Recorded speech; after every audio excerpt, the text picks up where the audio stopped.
Hello students, as the date for UPSC prelims and mains have changed, all of you would be thinking, what should be done now? What strategy should we make now? Should we prepare for prelims or should we prepare for mains? I am here to help you out in this case. What we'll do is, we'll make a new strategy for you and we'll go it month-wise. We'll have a separate strategy for June, July, August and September. What we'll do is, in the month of June, we'll focus extensively on mains. For July, it will be mains and prelims. And then, August and September, it will be only prelims. But before telling you strategy, first things first. You should keep your calm. You should be peaceful. And you should not panic. What has happened to you, it has happened to all aspirants. All of you are in the same boat. You should not think now that the date has changed, what will happen? No, nothing will happen, nothing is changed. Everything is same for each and everyone. So let's have a strategy on what should be done. But what should be done, it totally depends on what we have done. That's going to decide our future path.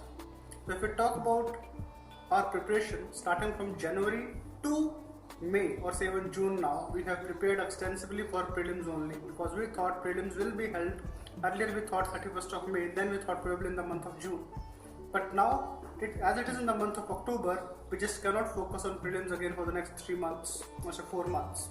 We have already prepared for prelims, but what we haven't prepared till now is we haven't revised mains part. So in the initial part, in the initial June part, we'll focus only and only on mains. And I'm assuming you will be studying for 9 hours per day. So I'll give you a time management strategy also. That is, if you are preparing for mains, how much hours you should prepare each and every subject. So first and foremost focus will be on optional. If you study for 9 hours, devote 5 hours for optional. Why I'm giving more than 50% to optional is because optional it gives you around 320 to 330 marks out of 500. Optional decides which rank you get. So in the month of June, you should try to complete at least paper 1 comprehensively. You should prepare introductions and conclusions to each and every topic of paper 1. Along with that, also go for at least one answer writing. Write one answer every day. For reference, you can take previous year questions. That will be about optional. Second thing will be essay. Essay is a thing which is neglected by most of the aspirants, but it is never neglected by successful aspirants. Essay, it gives around 150 to 160 marks out of 250. Again, it is around 65%, as much marks as is given by optional, 65%. So what you can do is, you should write one essay at least every weekend, or I would say 2 essays every weekend. Attempt one paper of essay every weekend. So 2 essays every weekend, and you do it for the next say 8 weekends, 8 months, 8 weekends, 2 months. You will be writing at least 16 essays. That will be good enough. And for reference, again you can take previous year essay questions because it will be helping you do the vague topics, abstract topics, and also the current affairs or static parts also. So essay will be the second priority. Third thing will be GS mains. When we talk about GS mains, the topics covered are ethics, internal security, IR, governance, and world history. And these topics will be done in this priority only. First priority should be given to ethics only. It gives you around 120 marks in mains. No other GS paper gives you as much marks as is given by ethics. So first focus will be on ethics. Revise it, write its answers. Focus on case studies. Once ethics is done, then you can focus on internal security, then you can focus on IR. GS mains will be doing in June and July both. So you can devote your time as per that. So if you prepare for 9 hours every day, provide 2 hours to GS mains revision every day. Third thing will be answer writing. GS mains has also to be supplemented with daily 1 answer writing. So in one day, you devote 1 hour for answer writing, half an hour for optional, half an hour for GS. Write 1 answer in the morning, 1 answer in the evening. 2 answers every day is a must. Fifth thing will be current affairs. Till now, what we were doing is, we were preparing current affairs from last year January 2019 to now, June 2020. But now we'll remove January 2019 to May 2019 current affairs will start from June 2019 to October 2020. That will be the current affairs coverage.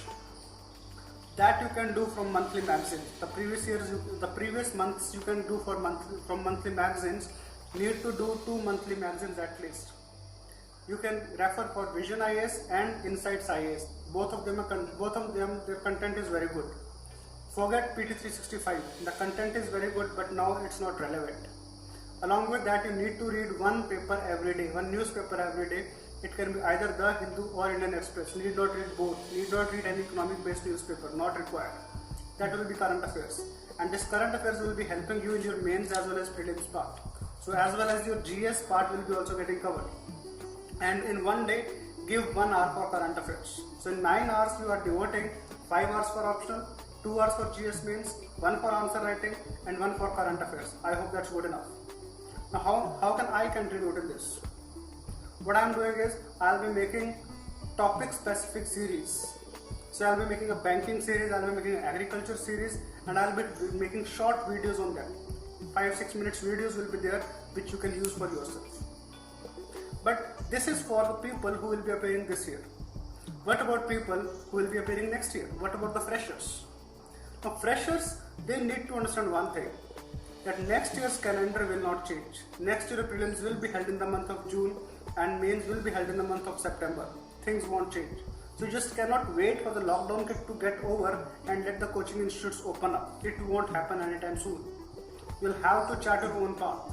You need to focus on yourself. So what you can start with is, you can start with self-study. You can start with NCERTs. Complete your all NCERTs, 6th to 12th NCERTs for all subjects, history, geography, polity, economy. Complete it in the next 1-2 months by the time the lockdown opens up, by the time the coaching classes open up.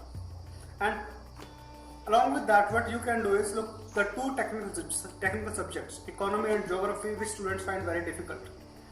Polity, history, other subjects, they can be done by themselves, but economy as a subject, it's very hard to done by yourself. So what you can do is, you can follow my free initiatives, which I am doing every day. Every day 10 o'clock I come on YouTube live, and I discuss the economy articles and editorials along with the concepts behind them. Along with that, I'll be also discussing mains perspective of question answers. Also, on my Telegram channel, I provide you every day with introductions, conclusions and facts, which can be used in your mains answers. But if you find yourself very weak in economics, you can also join my foundation course for Indian economy, which I'll be launching from this 19th June. I'll be covering pre and mains, both parts in that, and the focus will be extensively on answer writing.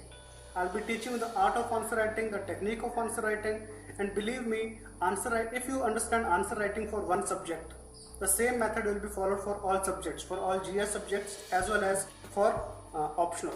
So my program will be focusing extensively on answer writing. And now, once we are done with the June month, then I'll be making another video for the month of July. We'll be going monthly wise. In the last week of June, I'll be coming up with another video, what should we do in the month of July, and then same goes with August and September. I hope you will be following it, and believe me, if you have any issues, you can always come back to me. We'll sort it out. Bye bye.